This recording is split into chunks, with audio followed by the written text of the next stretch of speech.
Thinking about starting a microgreens business, but not sure how to actually sell what you grow? In this video, I'm going to show you 3 simple proven ways to start selling microgreens. No farmers markets, no guessing, and no wasted time. After selling over 1 million clamshells of microgreens to every customer type, from small health food stores to large distributors, I figured out exactly which markets are worth your time and which ones to avoid. Whether you're doing this as a side hustle or hoping to grow something bigger, this is exactly where I'd start if I were beginning again today. So let's dive in. Let me be clear, farmers markets do have their place, but they also come with some real downsides. You're trading your time for a short sales window, limited to when the market is open, which really restricts your earning potential. You're also competing with a ton of other vendors and dealing with unpredictable foot traffic, especially if the weather is bad. That means some weeks you'll sell out and others you'll have a bunch of unsold product. Plus, markets require some extra gear, tents, tables, coolers, signs. These can all add up really fast. And they're physically demanding. Most of the best markets are on weekends. And even though the market may only run a few hours, the setup, teardown, and travel can eat up your entire day. So while they can help you get exposure, they're not the most scalable or reliable way to build a profitable microgreens business. If your goal is to build a microgreens business that fits your lifestyle and is more scalable, these next 3 sales channels are a better use of your energy. First up is direct to consumer. This is the most flexible and beginner-friendly way to start selling. You have full control over pricing, branding, and customer experience.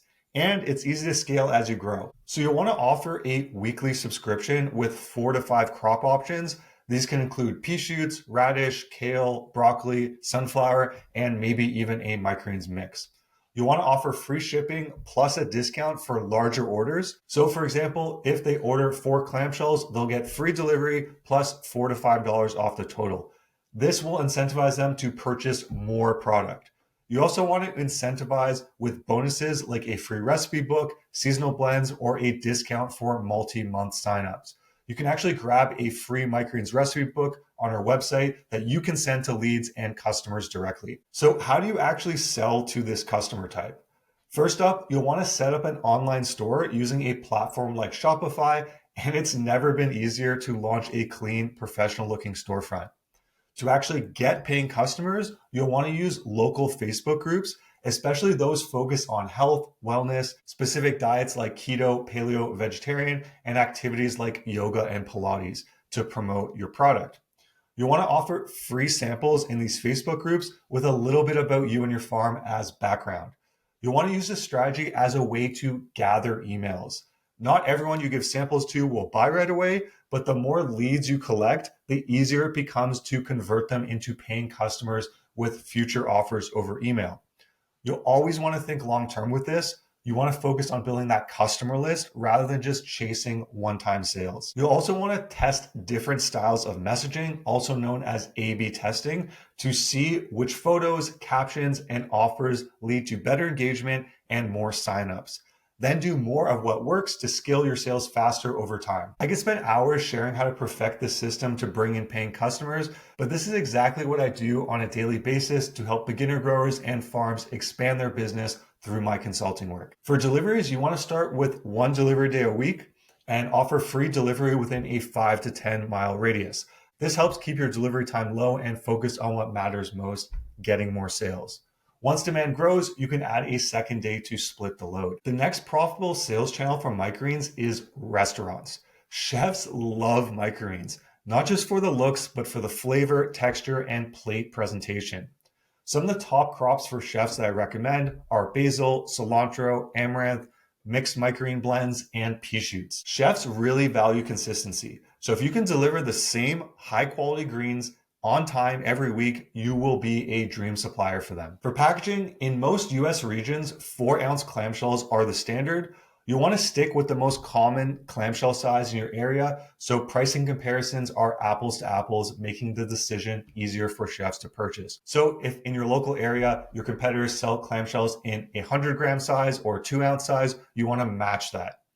Crops like basil, amaranth, and cilantro can often be sold for $20 plus per 4-ounce clamshell. So how do you actually get paying restaurant customers? I recommend heading to 4 to 5 high-end restaurants per week with a few clamshells of product and a price list. And rather than pitching your product, focus your time on asking them questions. The more data you have, the better you can refine what your advantage is in your local market. Questions like, do you currently use microgreens? What varieties do you use the most? Is there anything you wish your current supplier could do better? If the chef says they wish they had arugula available, or the shelf life isn't great, or they don't have products some weeks because the supplier is inconsistent, boom. You have just gathered data that can make your future sales pitches so much more powerful. You want to try to actively find ways to solve problems for your customers. Is their current supplier inconsistent? Show them that you are different and that you can deliver week in and week out like clockwork. This is how you build loyalty and trust in business. By the end of the conversation with the chef, you either want to get their business card or their phone number and email. Again, we're building a list of leads that can be converted into customers in the future. Gather this feedback and use it to sharpen your offer. Chefs are really busy, so if you are reliable, easy to work with, and bring in a great product, they will stick with you. Follow up in 1 to 2 weeks and watch as your work starts turning into paying restaurant customers. Lastly, we have grocery stores. Grocery stores can feel intimidating at first, but they are totally accessible, especially smaller mom and pop shops or independent natural food stores. The best-selling crops at grocery stores are broccoli, microgreens mixes, pea shoots, basil, cilantro, and arugula. Packaging is really important for grocery stores. You'll want to use clear hinged clamshells with professional looking labels. These would include your farm name, best before date, product name, weight, and an ingredient list for mixes. So how do you actually get into grocery stores? Out of the 3 customer types we touched on today, these are a bit more difficult, but they are also the most consistent and easiest customer types to work with once they become a customer. They tend to buy week in, week out for years to come. You'll want to use a very similar sales technique as restaurants. You'll want to bring some clamshells of the most popular products in person so they can see them, taste them, and check that the product has a good shelf life. You want to either speak to the produce manager or the purchaser. And again, your goal is to gather information. Ask targeted questions. Which microgreens have been the most popular with your customers? Are there any specific varieties your customers have asked for that you don't carry? What's the shelf life like on your current supplier's product? The more info you gather, the better decisions you can make to find your competitive advantage. You'll want to leave the samples with your farm brochure and price list with the produce manager or purchaser, and remember to get their email and phone number to follow up. I would follow up over the phone after 1 to 2 weeks to help move the process forward.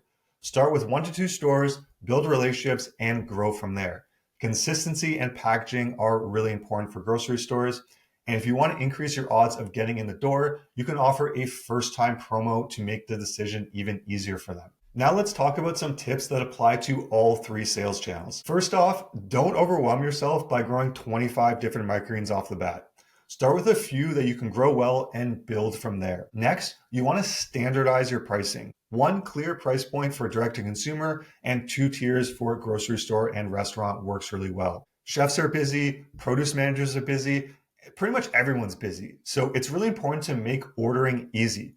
And that can mean accepting chef orders via text and setting up a one-click checkout on your website for direct-to-consumer customers. Lastly, you always want to focus on a high-quality product and building your customer relationships. These 2 things help me scale from a spare bedroom in my parents' house to a large-scale microgreens farm. Stick to these basic principles and you will set yourself up for long-term success.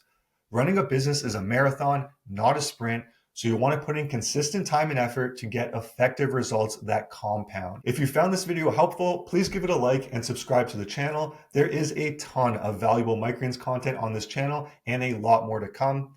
If you're serious about building a profitable microgreens business, check out our free growing guide in the description below. And if you want microgreens marketing that actually works, you can book a consulting call on our website and join the hundreds of farms that have successfully scaled their business with our proven sales strategies and business plans.